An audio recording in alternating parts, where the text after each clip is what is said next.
Okay, thank you. Yeah. I just know. My technology was down for this recording, so this is just the. I saw this. Oh, okay. We do the same thing. They're the same thing. Okay. Maybe just browse version, go ahead and use that one, hers has a yellow clip on it, Okay. and then just set this one aside. I don't think it changed. I was like, No, I think it's the same, I wasn't sure. it's like a multi-task. Thank you. You can give one to a friend after.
Okay, at 6:30, I'll call the meeting to order. We'll begin with roll call. Councilperson Bullhouse. Here. Councilperson Bendel. Here. Councilperson Huber. Here. Councilperson Johnson. Here. I pledge allegiance to the flag of the United States of America and to the republic for which it stands, one nation, under God, indivisible, with liberty and justice for all.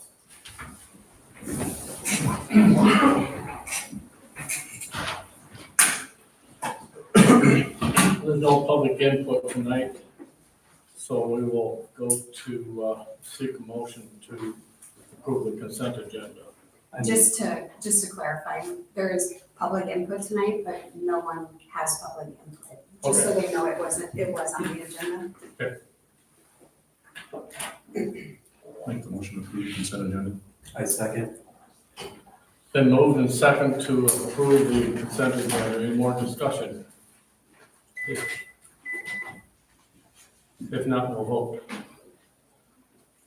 Councilperson Bendel. Yes. Councilperson Huber. Yes. Councilperson Johnson. Yes. Councilperson Holthouse. Yes.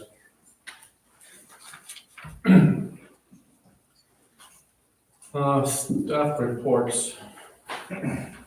Public Works has a written update. Benton County Sheriff's Office has a written quarterly update. Fire Department. Mitch?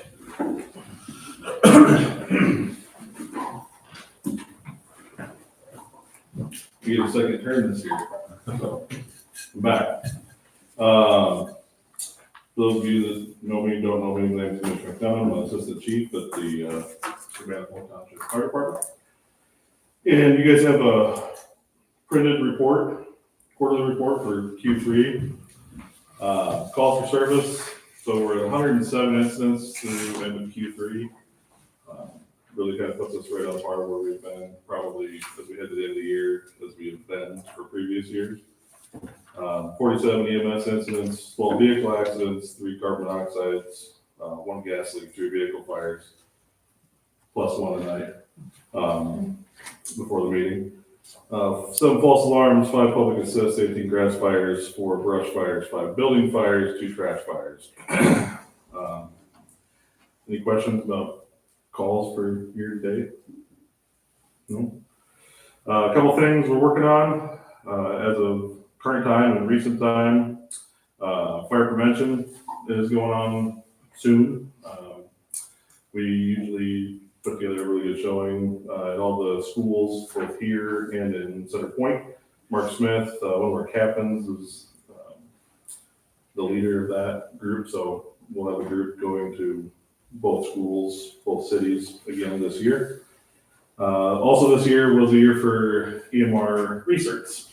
So if you remember, we had several people get certified as a emergency medical responder a few years ago, 5 years ago, 6 years ago.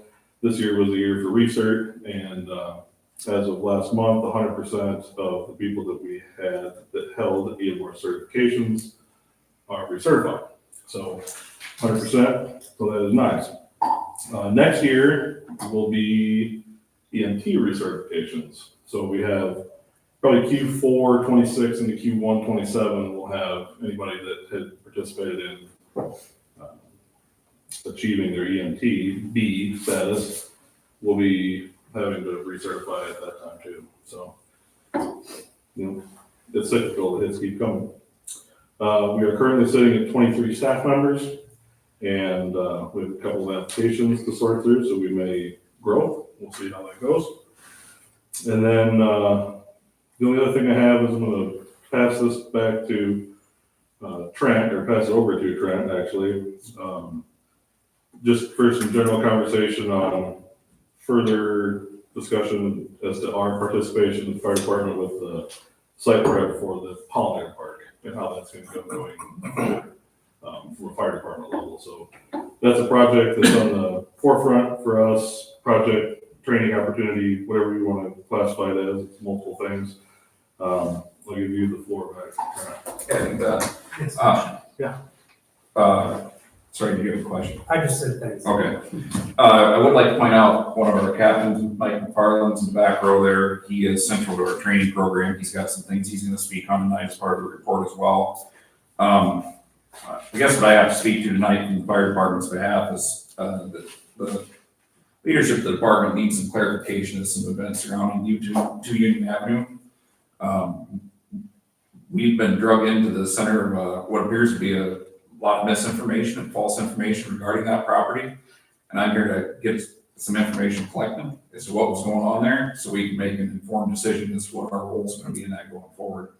The Urbana Fire Department's obviously a non-political organization that's tasked with providing public safety and emergency services. We take that seriously, and a lot of the things that we're getting put out there in recent times were inaccurate, and we're going to look to set that record straight tonight. Jennifer, would it be possible to get a recording of this meeting afterwards? A lot of this stuff takes place outside of open meetings where we speak truth and we talk about facts. And I think the fire department would like to have a permanent record of this, not only for our own records, but I know Mike's had to engage in some conversations that were way out of bounds, but he may find this useful as well. Scott, I got to start with you because you're on the council, you're an elected official. There's somebody else out there that we need to look to help answer some of this so we can get all of our facts straight. Let us know, we'd be happy to engage them. But you enlighten us as to what drove you to go up there, what started this? I just had a few calls from citizens in town saying, one of them was that underneath the vinyl siding there was asbestos. I told them there was an asbestos inspection, but I will go over there and look at the vinyl siding. All I did is look behind it. I said, no, it's wood siding. It's painted, more likely, possibly lead paint on it. That is my concern as a lead paint renovator. It is something that's toxic if it's put in the air. Mm-hmm. So that's my only concern. It was nothing against the city, nothing against the fire department. I was just looking out for, because it's only a couple blocks from the school. I just know from my training what lead paint does to people. I'm going to guess you're going to tell me no, but where was the information coming from? Would you tell us who was reaching out to you? I'll tell you one of them, just because he was the person on property with me, and it was Arkham. Okay, But he had somebody reach out to him, and that's when he reached out to me. okay. At what juncture did you decide to move past even asking the fire department if they had plans to burn it? The city closed on that property near as I can tell, the deed was recorded the 18th of September.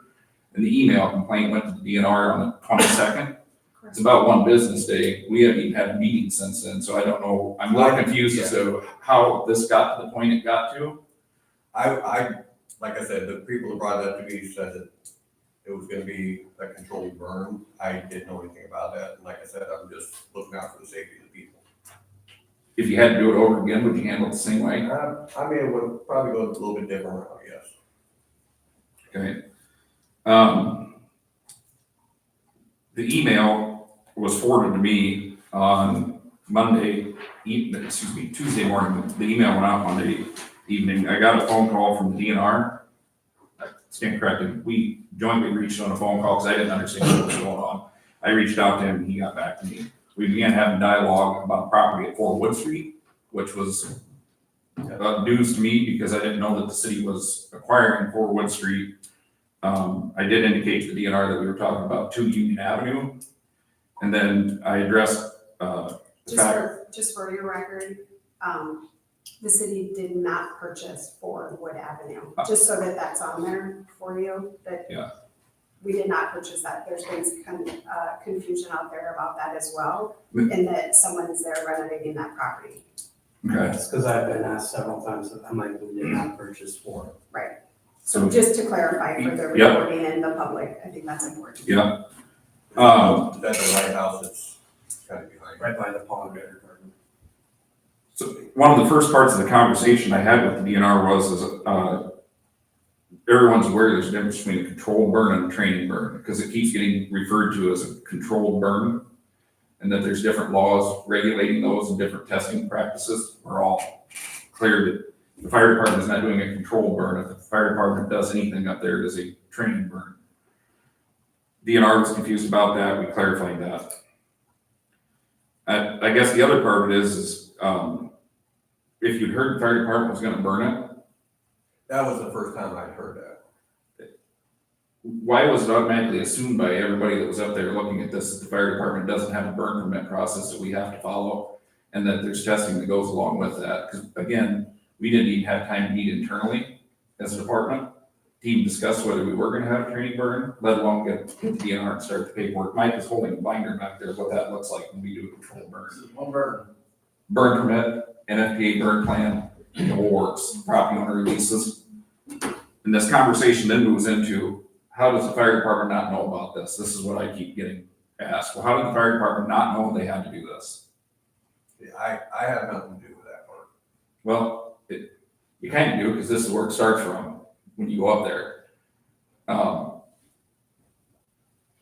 We weren't given even an opportunity to address it, right? You follow me here? No, And where all of this took this to, it put the fire department center in a conversation that we had nothing to do with, and at times leading into whether we were competent in how to do a controlled burn.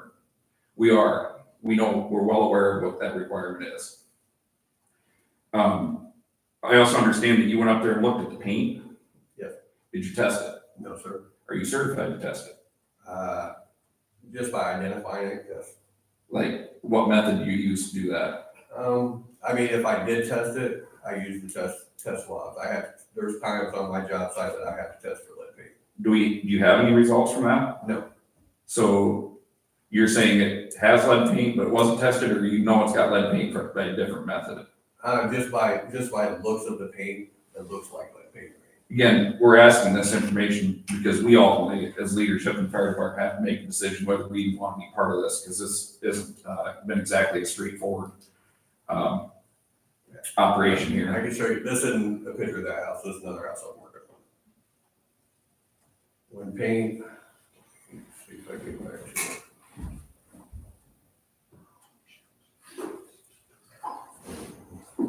I still have that on my phone, but when paint it looks like an alligator texture, like the cracking and stuff, most likely that's lead paint. Correct, but are we assuming, we're making an assumption then, at that point when you were up there, that it was lead paint, because that's not how it's how it was conveyed to the DNR, or how it was conveyed back to the fire department? Okay, well, I guess I had no contact with DNR. Who did? You didn't have contact with the person that did? No. So how would the person that sent the Well, email know that? I said that it looked like lead paint, for my opinion, and they took it from there. Was that person one of them that asked you to go look at it?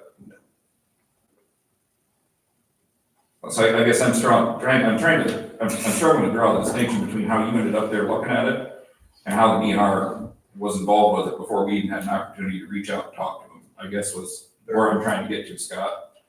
That I don't, See, from our perspective, where some of that wouldn't look like it was being very straightforward or a little shady. I don't see how it's being shady. I mean, that's my personal opinion. People ask my opinion on it, I give my opinion. Mm-hmm. And other people around town talk. They do, certainly. I've heard from a lot of them. Yeah. But like in the police report, it said that the samples were taken. I didn't scrape any paint off that house. I just. Say what? Visual. In the police report, it said that samples were taken off that. Oh, I don't know. I don't. But that's what was reported. That's what the officer asked me. And I said, no, I did not take any samples off that house. You did not? No. Lead or asbestos? No. Are you certified for those? For lead. For testing it? I can test it on my job site, yes. Well, the reason I'm asking is because going forward, it took us a long time to get test results back. As a matter of fact, the city and the fire department still doesn't have lead test results back. When I do my test, if it tests positive, then I have to send it to somebody else, and they have to come out and confirm it. The reason I was asking is because we've been weeks on both of these tests. Maybe you're a better resource to help us get some of this stuff expedited through them. Do you have that kind of, like, what lab are you using? It's the state people that certify me for my lead renovation. Like, Who I've been getting contact. so if you take a sample and send it to the lab, what method is that? They would actually, I don't send it to the lab, they would come out and check it themselves. Okay. All right. So I can do a visual, and then you also have the swab where you can mark it. When you're ready to buy, take that swab, and the swab turns a certain color, then I have to call the state, and they come in and do their testing. So it isn't until that point that It's 100% confirmed. that's when it's, Yeah, and that, just for clarification again, that did not happen up there. no, sir. Okay.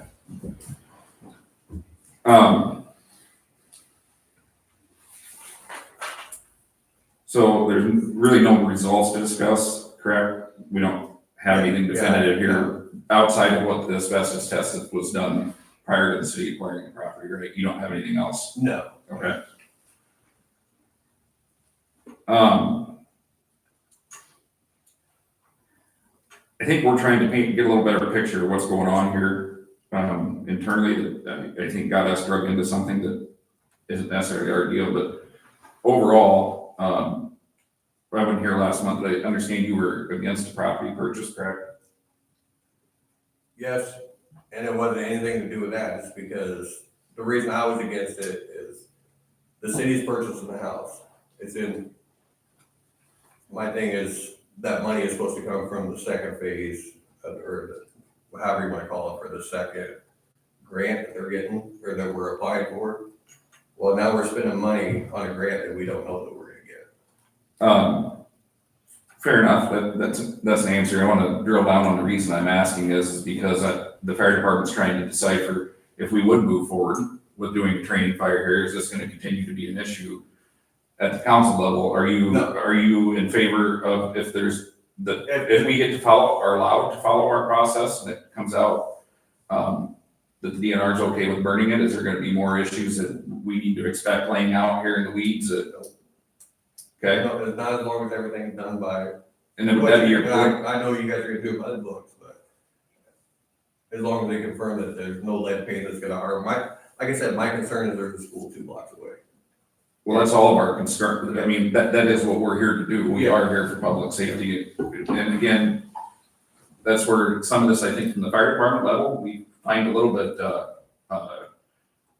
concerning is that I don't know where anybody would have got the idea we would have been up there at 11 o'clock on a Tuesday morning trying to do a training run. And none of that information was even, again, given an opportunity to come out. We're all volunteers, we all have jobs to be at, we're not burning things when school are in session. We have in the past burned property that was right on the school under the parking lot at their request and did a training burn there, so we're very, in tune with the safety of the children, the school, and the neighbors. Would it be your preference it got tore down, or would it be your preference it got burned? If there's no harm to anybody, it can be burned. But what's your preference, though? Preference for down. Okay, I just want that out I mean, there. it's nothing against the fire department, it's just, That's information we need to know, because I started this off with fire department's not a political organization. We're not interested in being part of political games or campaigns or I got you moments. Okay, so that's why I'm asking to clear the air, because clearly not everybody in this room is on the same page as what's going on there. And unfortunately, it's put us in a spot that needed to be clarified.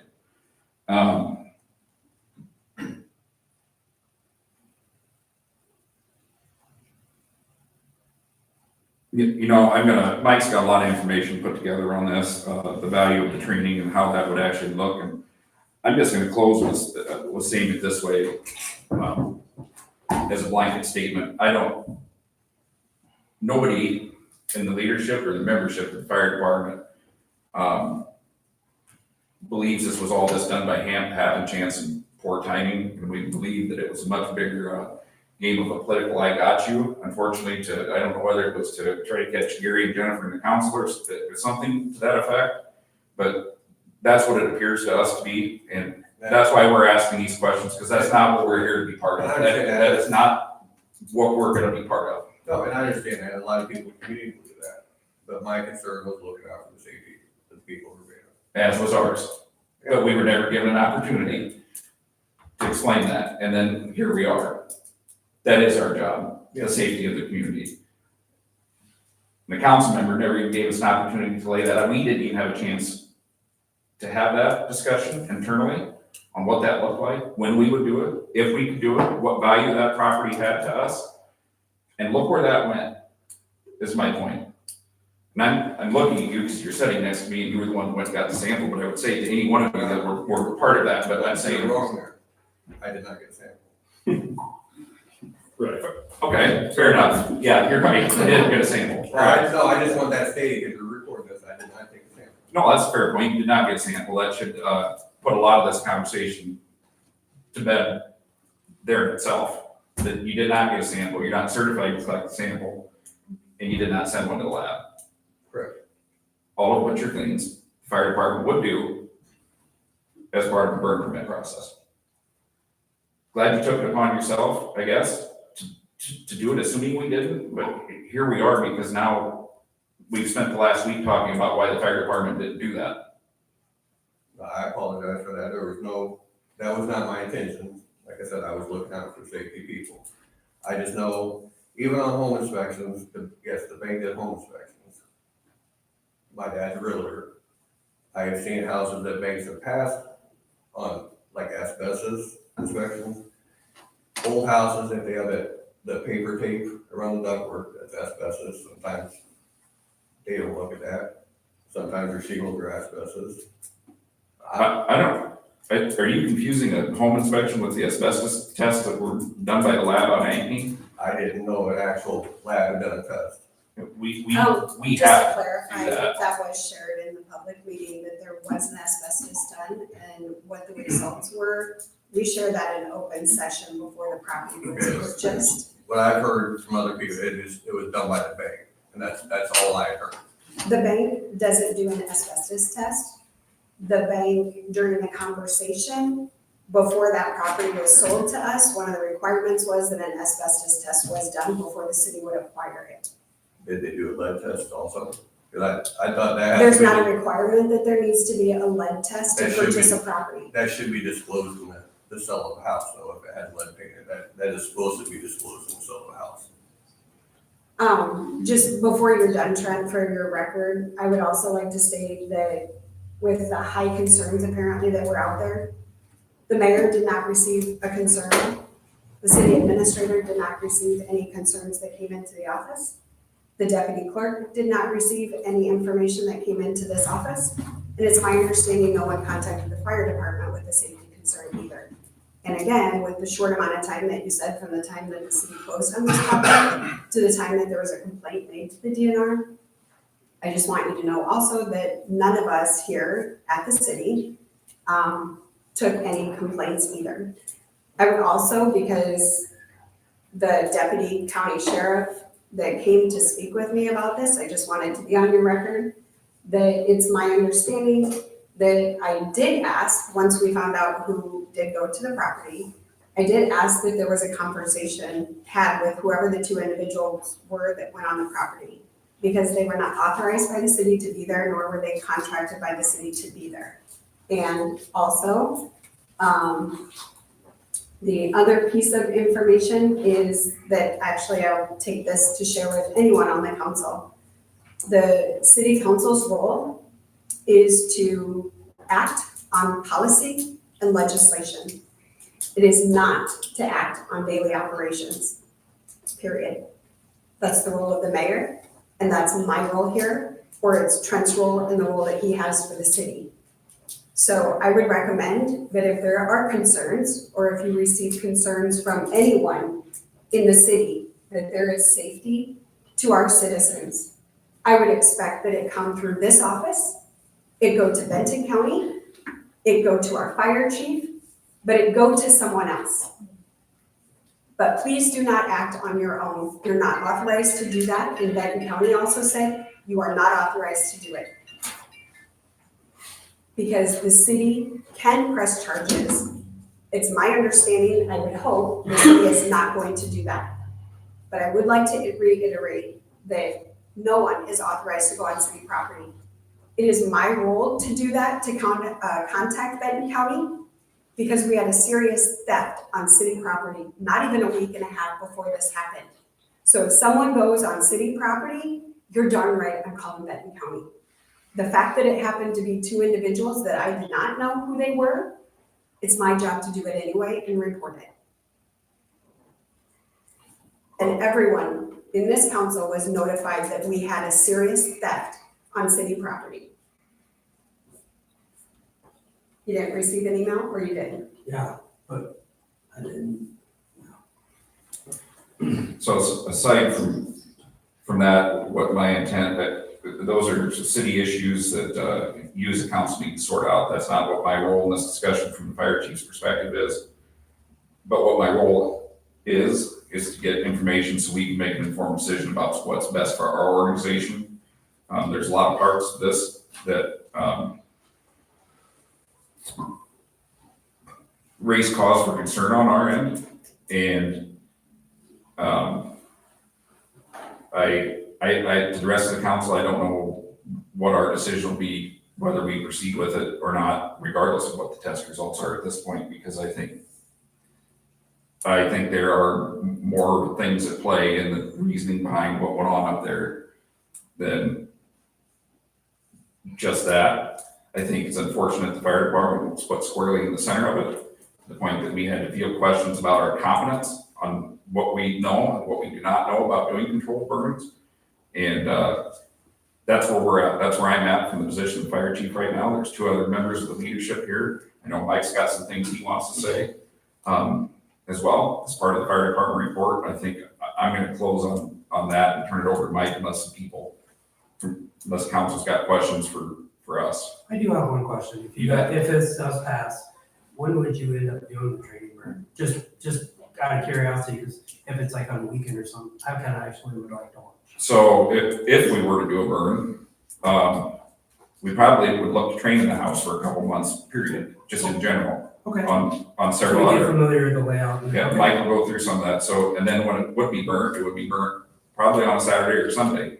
Not probably, it would be a Saturday or Sunday, because we all work, we all have jobs. Yeah, It would be a Saturday or Sunday. that's my, because I've never.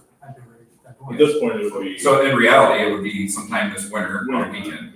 What's the difference between a controlled burn and a training burn? That's defined by law. The fire department does training burns. The state of Iowa allows and agrees to and works with fire departments for the value of training, for the purpose of training by a burn a structure in a controlled setting for that reason. And those requirements are slightly different than what they are for a controlled burn done by a business, a city, or a county, or an individual. They're different things. Controlled burn is stripping the structure down, mitigating all of the contaminants and burning it like stud cavity down. Training burn is the DNR agreeing to and working with the fire department to burn the building in a controlled setting. And just so like Marion, Cedar Rapids, they don't go do controlled burn, but can they do training burn? We do a lot of them. A lot of the 2008 flood homes were done as training burns. I'm just curious because we had our company's property is in Cedar, or it's actually technically Marion, so Leonard's Ferry. They let them do training there, but they didn't let them do any kind of burning on that house. This is a perfect opportunity for Mike to jump in. Mike is actually he is a Cedar Rapids firefighter for his full-time job. He would have some good feedback for you in that regard, because I know they did a lot of that after the 2008 floods went through, and as far as Marion, I couldn't speak to that. I just know Cedar Rapids did a lot of them after the city bought out a lot of those down there in the flood area. They did several of them, so he can answer that more specifically.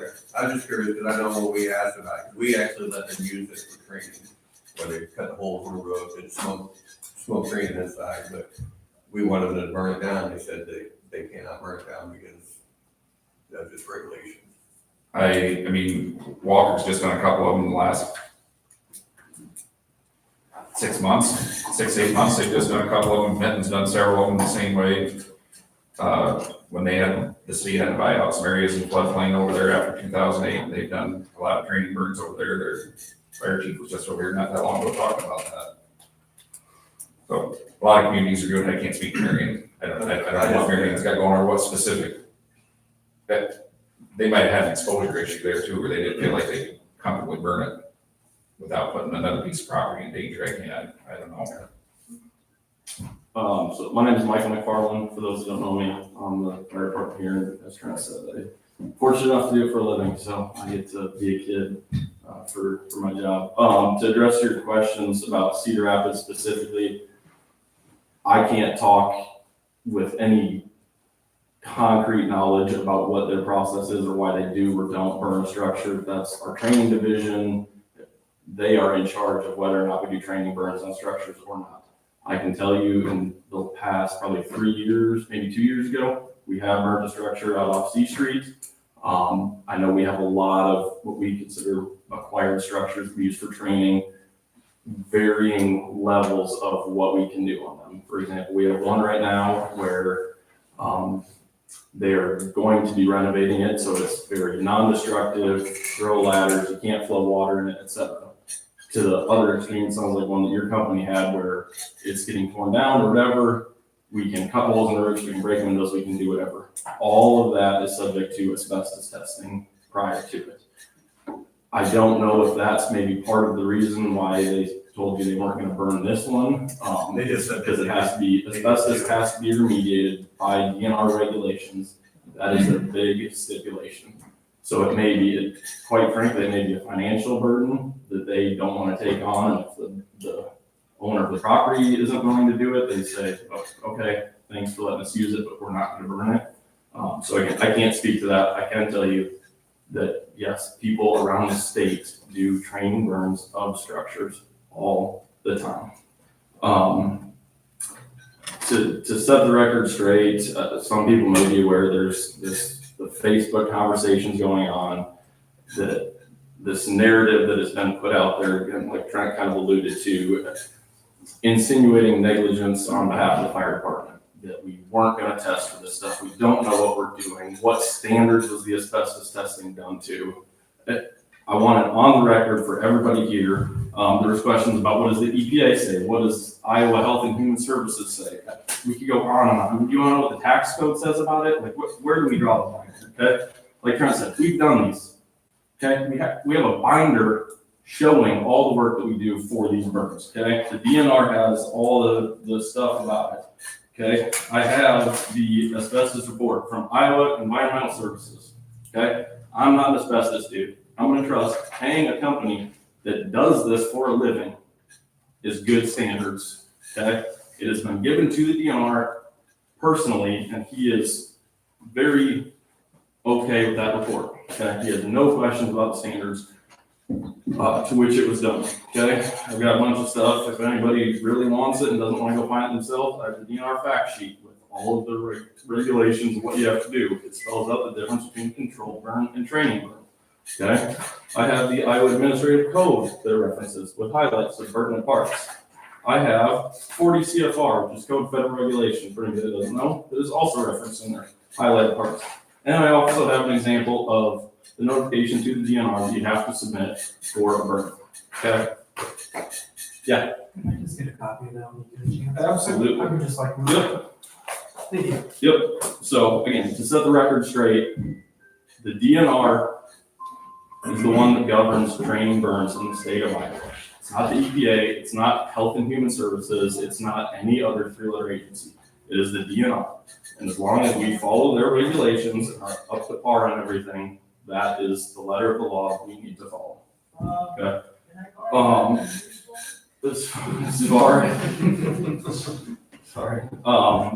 Trent kind of alluded to, the training value that we get out of these, okay? So, again, everybody knows we're 100% volunteer here, okay? Everybody, some guys work for the city, some guys work in IT, some guys do whatever, okay? These structures, again, I'm gonna use the term acquired structure because that's what I'm familiar with. Acquired structures do not come around for volunteer organizations, hardly ever. This is, I'm gonna say, the second one, to my knowledge, in the 10 years that I've been on the department that we've been able to use, okay? It doesn't happen. They are of paramount importance when it comes to training, okay? There's only so much. We have a great fire station. It's not set up like a single family residence, okay? So when we're doing any kind of fire attack or search or any of our trainings, we're playing make-believe in a big concrete floor building that just, it's not suitable. We do the best we can, but it's not suitable for effective training. Opportunities like this are absolutely the best training that we can possibly get to stay ready for emergencies, okay? And unfortunately, I wish we never had fires, but we have fires, and unfortunately we have them in Urbana right here with the people that we all love and care about. Everybody on our department is wholly committed to being the best that we can possibly be when our phone or our pager or whatever goes off and says, there's a fire, unknown victims, people inside, whatever it is, okay? Things like this, the acquired structures like this, are what allows us to truly be up to par on our trainings, okay? It adds realism to it. To name just a few, I literally jotted down in 6 seconds the things that property specifically can be used for. Search, fire attack, ladders, vertical ventilation, building construction, RIT and MADA. RIT is Rapid Intervention Team. If something goes wrong with firefighter, they call MADA, MADA, Mayday. We have a separate team, I'll call it, it's not a team, but other firefighters go in and get one of our own out, okay? Forcible entry and victim removal from windows, to name a few. And if I sat here and thought about it, I could probably come up with 3 times as many things that can be done all in that one house.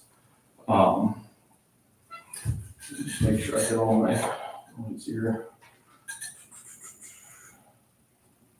Yeah, so, and the last thing I'll say about that is if we have a big issue with acquired structures and the fire department's involvement and whatever with them, if the council would prefer, I would be more than happy to put together a proposal for a standalone fixed training facility for the Urbana Fire Department to present to you guys, if that would be a better option than using things like this that come to our disposal twice in a decade.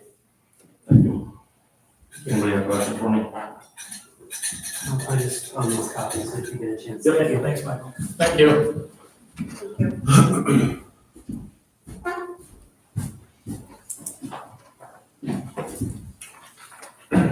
Building inspector has a written report, city administrator, clerk a verbal report.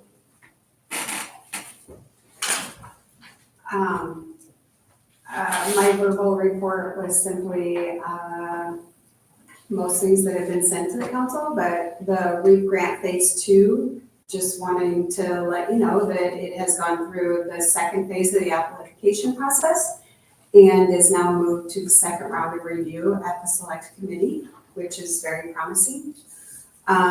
Submission, we still have not heard back yet for the SRT grant, which was 55th Street Trail, Meadowview Drive. And I have not actually gotten on the website to check that, so I can do that. You would see in your packets city capital projects that are happening. Bing Miller Lane is near completion. REAP grant phase 1 is underway as well. The water storage tank, water improvements, continuing and going as planned. 2 Union Avenue property, I think we've talked about that. Comprehensive planning update. The city staff did an intake meeting with ECOG on September 18th. And the planning zoning commission, also did an intake meeting. Those were about 90 minutes apiece with ECOG. Outstanding issues, 305 Wynn Street nuisance property has been escalated to legal municipal infraction. Obviously, I also updated you then on the incidents for the North Lift Station theft, as well as 2 Union Avenue incident. Did you get some quotes for cameras on the? I have not yet, but yes. I also had information after the North Lift Station theft. I had sent out the email notifying you. I will actually get a quote for security for the lift stations as well as our wells. Thank you for that reminder. Any questions? Library and Parks have a written report. Library did, I think Parks just has that there was I think they have a meeting scheduled for, I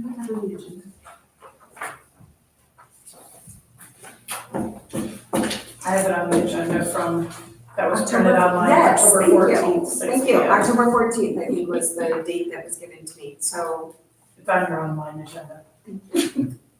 I was having technology issues since Sunday, so thank you. Okay, so I think that's it for staff reports. And the city engineer also has a written report. We'll go to old business. Consider resolution 2025-147, amending the city of Urbana water and sewer connection fees with updated city of Urbana building permit fee structure. Okay, just really quickly, this was discussed at the last meeting, and I have provided the resolution for residential, commercial, industrial for both water, sewer, per the suggestion of the council to be $300 each. And then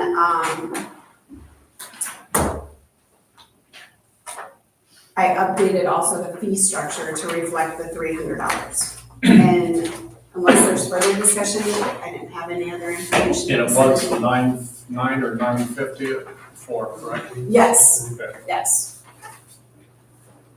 Make the motion to approve resolution 2025-147. Second. It's been moved and second to approve resolution 2025-147. Any more discussion? Now we'll vote. Councilperson Huber. Yes. Councilperson Benjamin. Yes. Councilperson Johnson. Yes. Councilperson Holmes. Yes.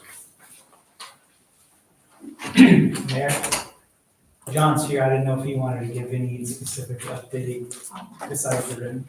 Sorry, John. No, I mean, unless you guys have any questions for me. And all the pay apps, I think, were on the consent agenda, and I didn't receive any feedbacks from your pay app, so those have been approved as well. Yeah. Any questions for me? Thank you. Sorry. Yeah, just want to make sure. Thank you. If you need to go, you're sure. I agree. Okay, moving on to new business. Maggie Berger was Spear Financial. Good evening, everyone. I'm Maggie Berger, Spear Financial. Tis the time of the year where we talk about your TIP and debt report. We've done a little color change up just to kind of mute the colors. Actually, it's a Microsoft thing, right? They've changed their color scheme, so we're having a hard time printing things. What we have here in front of you, the first section and kind of our muted red section is our general obligation debt. This outlines any GO debt that the city has outstanding. I will draw your attention to your newest loan, which is on page 2. You do have, if you'll recall, we did part of your SRF loan, your state revolving loan, we did part of it as a general obligation. The reason that we did that was that you could pay part of that debt with local option sales tax. If we did it as revenue debt, we wouldn't have been able to document that local option sales tax coming in to pay that debt. So we give you that debt structure, that interest rate is a 3.37. That bond is callable, so SRF loans can be called in or paid down, paid early at any given time. We give you the total principal and interest. You do pay one of your existing debts in the yellow section with TIF revenues, and so we show that. We also show that local option sales tax. That brings us to that larger column there near the end with the arrow drawn to it. You are levying probably in fiscal year 27, as you approach that budget season, somewhere around $219,000 of debt service going forward.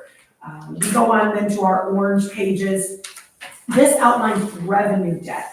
And again, this does not count against your debt capacity. We have that 2010 sewer debt that is almost paid off because you have been paying that ahead. So that one was not scheduled to be paid off until 2030. You've paid a couple of payments ahead. This was also a debt, if you'll remember, that was highly backloaded, which meant there was a lot of principal pushed to the back of this loan because of the necessary rate increases. So it has been great for the city to be able to pay off those final 2 maturities. You have been doing some levying to hopefully pay that off even sooner than that fiscal year 28, based on some extra collections from TIF. I remind you, we are collecting some TIF receipts to help pay that off early because you had to do those sewer improvements to be able to grow the community. It was a forced, we'll say, sewer project for you to be able to continue and to grow. So we felt like that growth could be captured to pay that debt. Biggest takeaway from this section is that in the total property taxes, it's zeros. You can't levy any property tax dollars for any sort of revenue debt that you have outstanding. It has to be paid with the revenues of the system, whether that's water or sewer. We go on to our purple pages. This talks about our rebate agreements outstanding. So we have one residential rebate agreement outstanding. It's the Elwick number 3rd edition. That has homes that have built, that has valuation, that has started to be collected. The city, again, remember, you've entered into an agreement with a developer. They're going to do something. In the case of residential, they're going to put in infrastructure, water, street, sewer, stormwater. You're going to then rebate them back a portion of their taxes. Residential does have low to moderate income set aside, or LMI, at a percent in Benton County of 35.86%, meaning you can rebate back about 64% of your collected dollars to the developer. The Elwick 4th edition has not started. There are no homes built. So that one we just leave there knowing that there's an agreement in place, but there's not been any growth in that. So we'll just wait to see if there's growth in that, and it may be that one gets amended out into its own agreement to give itself a new 10 years if and when that development starts. The other new one on your sheet here is ClickStop. This is the 4th agreement with ClickStop. We entered into that agreement here this year, earlier in springtime. That one will start paying back in 2027 and is relatable to improvements and expansion at that facility. So again, they're growing your valuation. You're going to rebate back a portion or all of those taxes of that new growth for a set amount of time and in a set amount. We go on to our yellow pages, and this is where we show that the 2020B bonds were being abated or being paid with TIF revenues. And so we've shown that here, and then we transfer that money. That column right there relates back to those first pages where we had that yellow column, basically saying we're bringing money in from the TIF to pay on a GO debt because you have that ability to do that. It was identified up front That project sat in a TIF district, so it met all of the requirements. We bring in your rebate agreements here in purple, and then this is where we've been over levying in the sewer, or over levying the TIF to collect some money for the sewer payoff. So again, we're hoping to just pay that debt off a little sooner than not. We just continue to move that number every year as we know what we've been able to pay down on a little early, which has been great. The far right column, and then we've got an arrow drawn there to fiscal year 27. By December 1, you have to turn in your TIF askings to the county. So this is what Jennifer uses to be able to confirm that she's got all of the things necessary on her report to the county, and she's asking for the necessary dollars. Our green section of the report, we're gonna look at column number 2. This talks about debt capacity. This talks about your ability to borrow general obligation debt. The city has an actual property valuation of $161,356,000. That is a growth of just about 0.7%, so just under 1%. Pretty flat, but pretty comparable in the rest of the state right now, because a year ago, if you'll remember, everybody's valuations went up by 35, maybe 40%. So we've seen a very flat growth rate. Actually, in some cities, we've seen a negative growth rate. We assume that has to do with some people fighting their taxation and maybe winning that at the county level, and so some of that valuation rolling off. Reading straight down again, that $161 million gives you a statutory debt limit of, at 5% of $8,067,000. You have general obligation debt outstanding, including that SRF loan, of about $1,485,000. You will, and that was, I'm sorry, prior to you issuing the SRF loan. We also have those rebate agreements outstanding of $30,922. You'll pay back principal of $285,000, and then we added the $1,250,000 after the beginning of the fiscal year. So by adding that, you're at in column number 3 approximately $2,450,000 of debt capacity, of debt that's outstanding. Down there at the bottom of column number 2, remaining debt capacity that's not obligated is about $5.5 million, or about 69%. That's a really healthy amount, even given the fact that you have issued GO debt recently. The only reason we had the conversation that you could comfortably issue that GO debt was that you really had a lot of debt capacity available to you.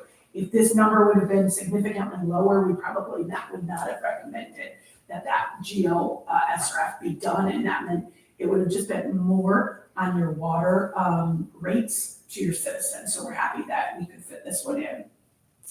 Most of our cities tell us they don't want to borrow more than 80% of their capacity. So if we take off the $1.6 million number, it leaves us the capacity that remains of about $3.9 million.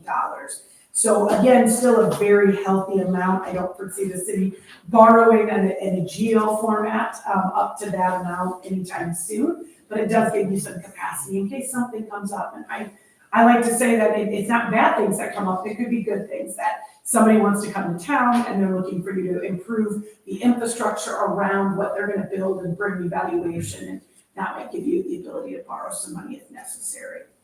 We look at column number 2 of our blue section. This is our last section, and this is again fiscal year 26. This is all the TIF value that has grown over and above in your original and your combined TIF districts. So anything shown here is anything that's grown in the city in your TIF area since the inception of that area. We have commercial property growth of about 9.8 million. And then you've got really residential property of about 3.1 million. And that's really attributable to those housing developments that have taken place through the years. That gives you about $10 million of taxable valuation. We take that times the TIF tax rate of $29.36, and it creates about $304,000. You are again collecting not only for your outstanding GO debt, you're also collecting for TIF rebates, LMI set aside, et cetera. So with that, I answer any questions that you have. It's a whole lot of information, sorry. Things look good for the city. we anticipate, hopefully, that interest rates in the bond market will start to come down. All of your debt is fixed, so the interest rates that you have are fixed rates and will not adjust with the interest rates in the market, but we anticipate that as the Federal Reserve moves on interest rates over the next 9, maybe 18 months, that will start to see interest rates in general in the bond market start to come down for any of your future needs.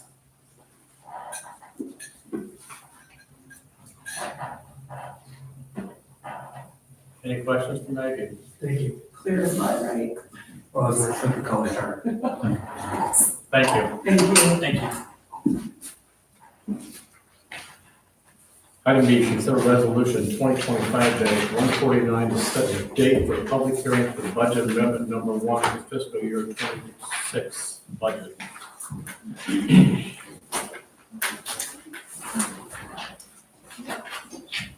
Okay, so, budget amendment, typical probably for this time of year. I made a brief note there. Obviously, the areas in culture and recreation will know a little more about whether or not the city receives the phase 2 of the grant. I am budgeting, which remember, this is a budget amendment, so it's to amend the budget in case the 2 Union Avenue needs to be demoed rather than a burn, by a training burn, I should say. I want to go ahead and budget for a quote that we received that it would cost $12,500 for the structure to come down. We now have our TIF actual numbers from Maggie, so we have $995 in our TIF rebate for awake number 3 is what we call it. And then the enterprise, we will be doing a budget amendment. Back in May, the council approved, we had the large maintenance repair for the well number 3. So we need to do obviously that was not in the budget in April. So we need to do a budget amendment for that. And we also need to do a budget amendment for the city clerk and deputy clerk and city administrator now have to take the city's insurance. In the original budget, we planned for one of us in case there was a change in the insurance, and we budgeted for it, but now that both of us are required to take it, since we were choosing not to terminate, we need to plan for a budget amendment for another $19,275 for health insurance. And again, this meeting, we can go into more detail about the actual budget amendment and the numbers, but that information doesn't print for us from the Department of Management's website until we actually set the date for the public hearing, which is Resolution 2025-149. You want to do that for the next meeting? Yes, November so 12th? 2025-149 the suggestion is to hold a public hearing on November 12th during the regular council meeting at 6:30. I'll motion to approve setting the public hearing, resolution 2025-149, November 12th, at 6:30. I'll second. Then move in second to hold the date for a public hearing for resolution 2025-149 on November 12th, was it? Yes. Any more discussion? No, vote. Councilperson Holhouse. Yes. Councilperson Huber. Yes. Councilperson Johnson. Yes. Councilperson Bendel. Yes.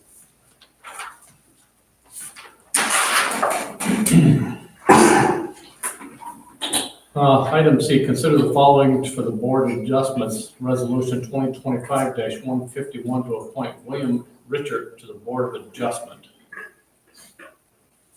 Yes. And I sent an email regarding the applications that we received. I'll make the motion to approve resolution 2025-151 to appoint William Richard to the Board of Adjustment. Second. Been moved and seconded to approve resolution 2025-151. Is there any more discussion? Not we'll vote. Councilperson Johnson. Yes. Councilperson Huber. Yes. Councilperson Olaf. Yes. Councilperson Bedwell. Yes. Okay, 2025-153 is the same, and it was included in the same email to council regarding applications. Make the motion to approve resolution 2025-153 to appoint Mitch McKenna to the planning zone. I'll second. Been moved and seconded to approve resolution 2025-153 to appoint Mitch McDonough to the planning and zoning. Any more discussion? If not, we'll vote. Councilperson Huber. Yes. Councilperson Bedwell. Yes. Councilperson Johnson. Yes. Councilperson Holthouse. Yes. Item E, police department discussion.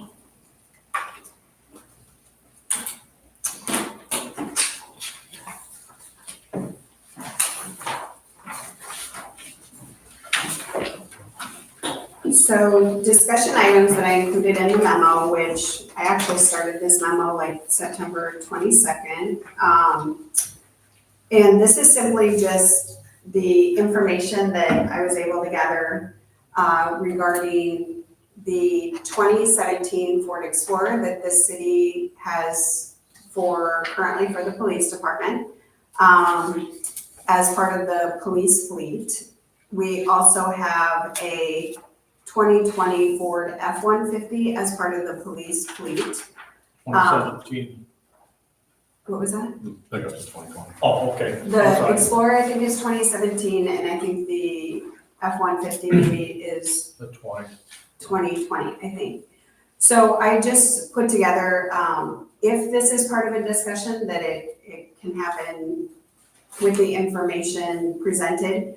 I was able to find information, North Benton is not necessarily on the discussion, but we have had some conversations in that they are actually looking for a vehicle that could be used for ambulance operations, like a paramedic service vehicle or a response vehicle. I'm not really sure what you call that. And we actually, every quarter, the information has been shared that the police department does have 3 vehicles. And whether the police department stays, goes, and there's a discussion about it, the actual data has shown that for years, we've never had more than 1 officer on duty at a time.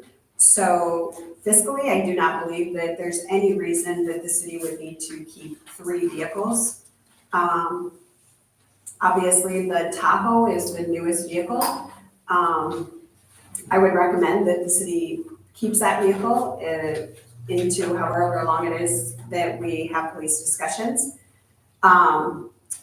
The other information, the F-150 truck, I've had some conversations with the Urbana Fire Department, and that I don't understand why, if we have these vehicles, it makes more sense. I don't think the city is interested in getting money for the vehicles, but we could simply transfer a vehicle from the police department to the fire department.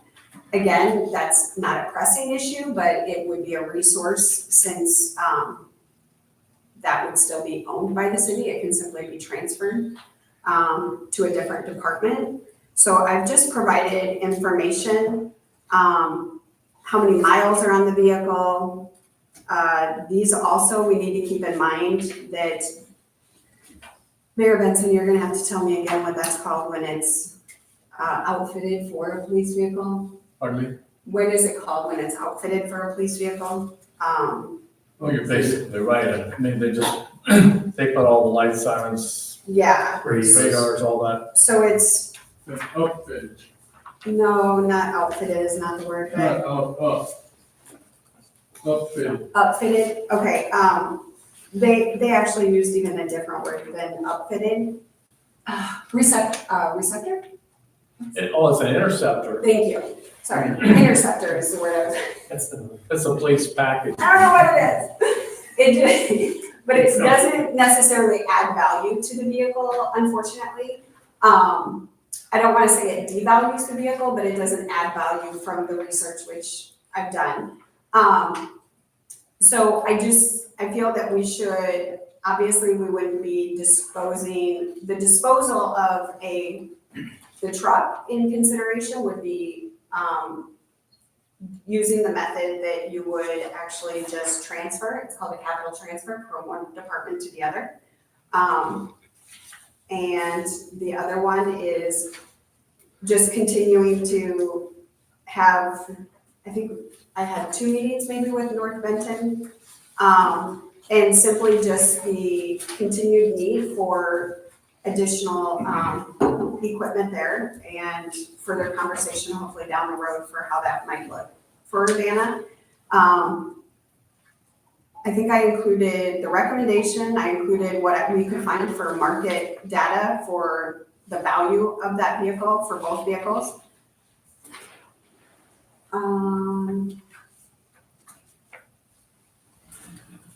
The Explorer, it looks like,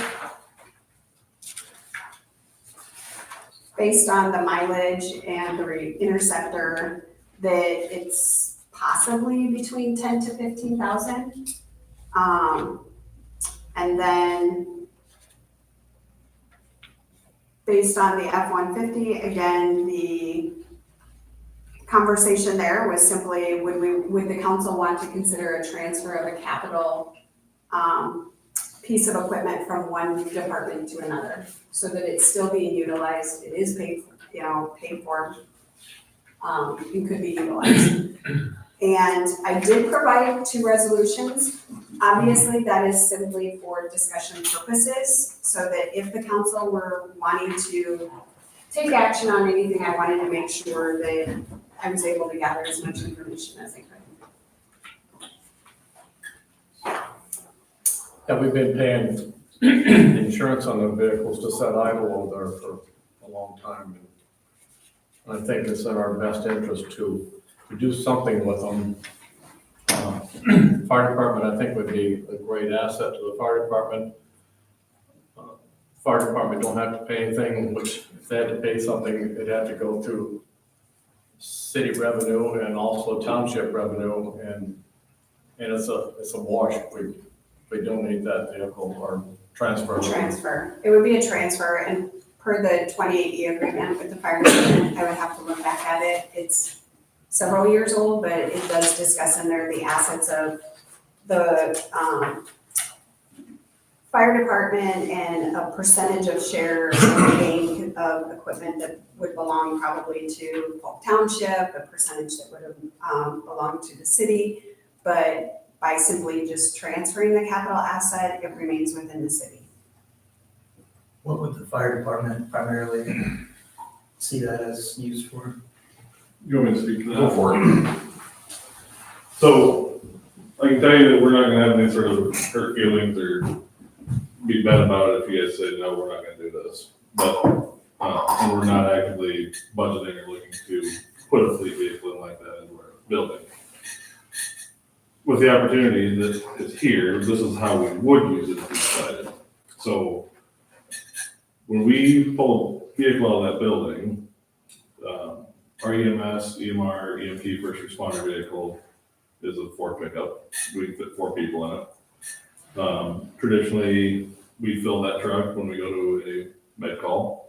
I would say 8 or 9 times out of 10, we leave people at the building that don't fit in that truck. People that would come to a call would get in a vehicle that probably, at minimum, if it got wrecked on a highway or ran into, $100,000 to $150,000 if it was a pickup, and if it was one of the big trucks, we'd be in here talking to you guys about $1.5 million.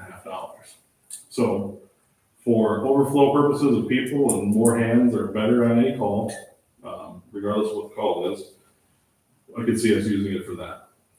The other side is mutual aid. We run to a lot of surrounding communities with our mutual aid agreements.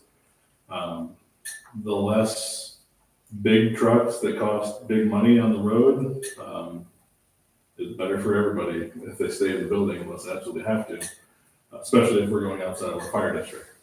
So those are the two places I can see using a vehicle like that for just more bodies.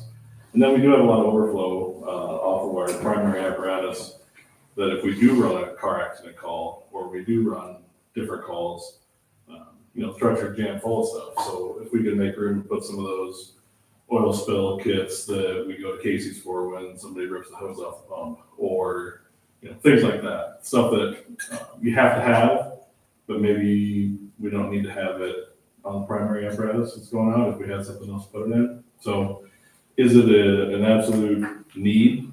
Absolutely not. Could we utilize it and would it help us? Sure. But if you say, nope, we don't want to do that, you'll never hear from us again about it. So that's our 2 cents, I guess. So But you guys do receive mutual aid calls for just manpower only, correct? we do. And so you'd have a vehicle. So the truck that we take for that, 4 or 5 more people. our primary mutual aid truck is, holds 5 people. And if it wrecked, got ran into, broke, you'd replace it and it would cost you $1.5 million. We own it. Doesn't cost anything right now except maintenance and insurance and upkeep and all those things. So, and it's a good truck. So it's just one of those things where why put it out there if you don't need to put it out there, right? So if they're just calling for manpower and water, we'll run a tanker and then we'll fill that truck with people today. If we had something else, we would take something else that was not disposable, but more easily replaceable, maybe a better way to put it. So, Plus the big, yeah. yeah, right, so, Budget, okay. not gonna jump up and down if you say no, but we could put it to use if you want to transfer. Mike, I mean, you guys, offer that? we're all here when Brooks and I were talking about how we've been working on the state values for our apparatus and trying to manage what those things, our primary apparatus, big Yeah, trucks, what because you those. said the one is coming soon to be out of service. You're talking, we manage those values of what those things cost, and you try to evaluate that with the exposure and ensure that stuff at a value. To Mitch's point, yes, but ultimately the fire department's response when asked about that was that the city feels that it has value. That pickup has value, either monetarily or otherwise, and they should certainly pursue that. If they want to see it get used and have it stay within the city and be there for whatever comes down the road and not completely get rid of the vehicle, the fire department would use it instead of letting it sit over there and decay in the building the way it is now. But the long and short of it, So what's the age of your mutual aid right now? 2003. 2003. Oh, okay. It was, so it is in a secondary apparatus right now, it's not our primary. Was it a former grasshopper? No, it was our primary apparatus. Oh, okay. It's not, they're not. No, it is our, This is 2003 engine. Oh, okay. so when we go, most of the time they're asking for water, manpower, all the things. Okay, so on that pumper, what would be the estimated replacement cost if it was to get right? That one, Our Yeah, mutual just that one. $1.5 million. That's $1.5 million, or Well, it is, $100,000 for a pick. Yeah. Okay, so like our EMS truck we run out, it's a 4-door F-150, it's got lights and sirens and all the things, but if you wreck that thing, you go, what's an F-150 cost today? $70,000, right? So then you No go idea. get, right, so you go get it decaled and you get it up to the lights and you do all the things and you'd have $100,000 all day, every day. that truck is already outfitted with sirens and It lights, has everything on. The only thing they have to do is radio, right? it's got radios in it. Okay. Have to take the decals off and put their decals on. Yeah. So, talking about apparatus, if you guys have paid attention to anything going on at the Fed level with committees and different things, there's a committee right now in session that is talking about small volunteer fire departments across the United States, and how most of the fire truck manufacturers have bought each other in the last 10 years, And so now there's a borderline monopoly on price and availability of those things. So when we purchased our primary apparatus and we took delivery in 2017, that truck, I think, was, I'm gonna say without any gear on it, was just under $600,000.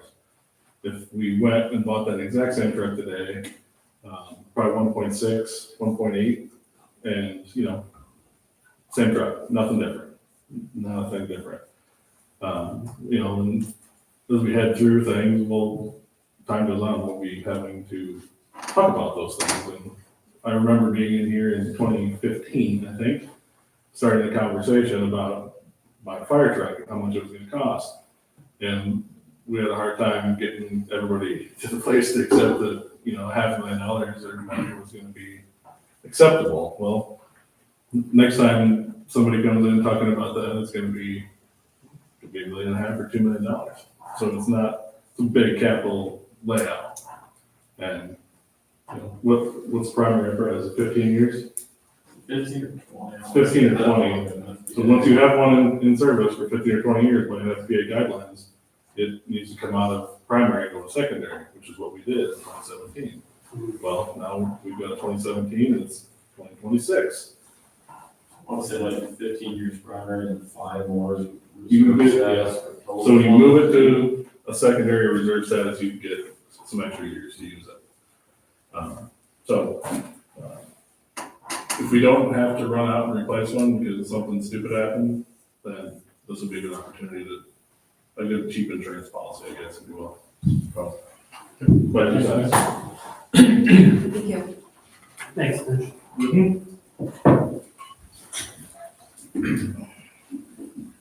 So I'm good with the one of the fire department, but I don't think we should just give more than a vehicle. I think that needs to stay here, because if you do bring the police department back, they need a backup vehicle. You can't just have an officer. And what happens if the Tahoe gets Yeah. broke or something? Right. So I'm fine with them. Pick up one way, that's no big deal. But I don't think Benton County or Benton Ambulance, a for-profit business, should get a vehicle for free. Oh, that was not the recommendation. Sorry. But if you look in here, that's why Either way, I don't think they should. Yeah, but just so you know, I included the market value in here for the Okay, but it doesn't say 1050, that. and nor did they ask for it, just to Okay. clarify. Okay. Okay. But yeah, I'm fine with the truck going. Yeah, I have no problem transferring that to the fire department. If you guys, that would help you guys out easily. Is that a resolution on the 150 then? Yeah, I make that motion to approve resolution 2025-150. I'll second.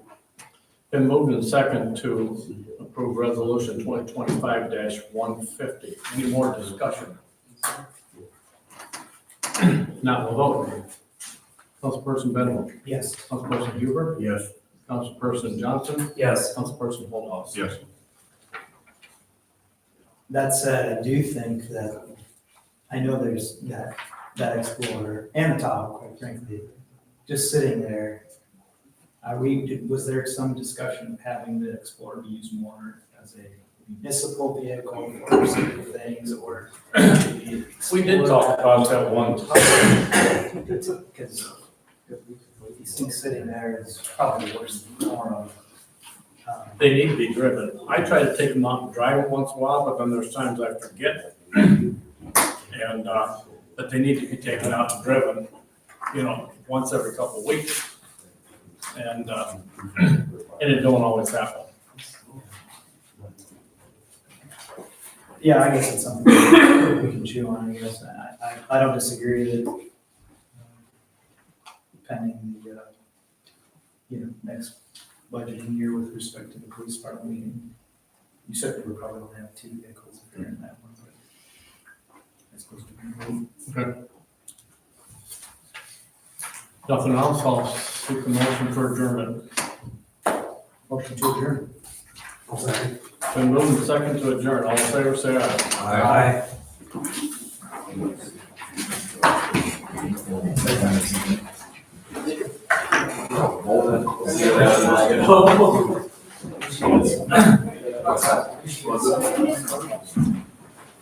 You guys are. Oh, it happens. Oh. Hey, just for the record, Gary's going off.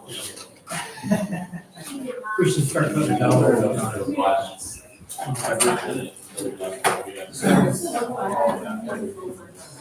Yes, sir.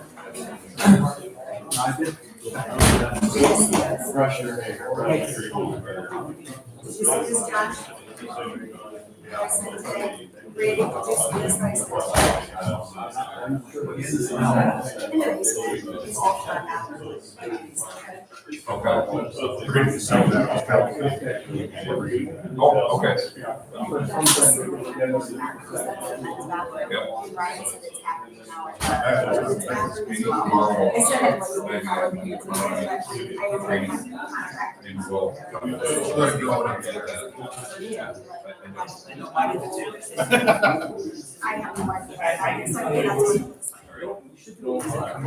I have no idea. But I just think I should go until it's called.